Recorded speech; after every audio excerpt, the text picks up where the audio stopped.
তেলের দাম যতই বাড়ুক, ট্রেন একটি নির্দিষ্ট গন্তব্যে পৌঁছে দীর্ঘ সময় অপেক্ষা করলেও কেন তাদের ইঞ্জিন বন্ধ রাখা হয় না, সেই বিষয়টি আজকে আপনাদেরকে আমি জানাচ্ছি।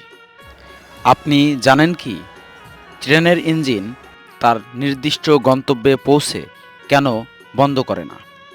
ধরুন এই ট্রেনটি খুলনা থেকে এসেছে এবং যতক্ষণ এখানে দাঁড়িয়ে থাকবে সবসময় চালু থাকবে ইঞ্জিন, এবং এটা খুলনা গিয়েই তারপর থামবে। এটার কারণ হলো ট্রেনের ইঞ্জিন একবার বন্ধ হলে তাতে তাদের এয়ার কম্প্রেসার যে ব্রেক রয়েছে সেটাই বাতাসের প্রেসার থাকবে না, এই জন্য সেটা চালু রাখা হয়।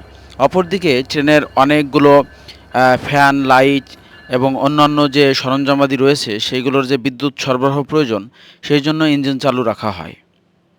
এছাড়া ইঞ্জিন স্টার্ট দিতে প্রায় ৪-৫ মিনিট লেগে যায়। এই জন্য অল্প সময়ের জন্য কোথাও যাত্রাবিরতি হলে ট্রেনের ইঞ্জিন কখনোই থামানো হয় না। ব্রিটিশ আমল থেকে ডিজেল চালিত এই নিয়মটি চলে আসছে।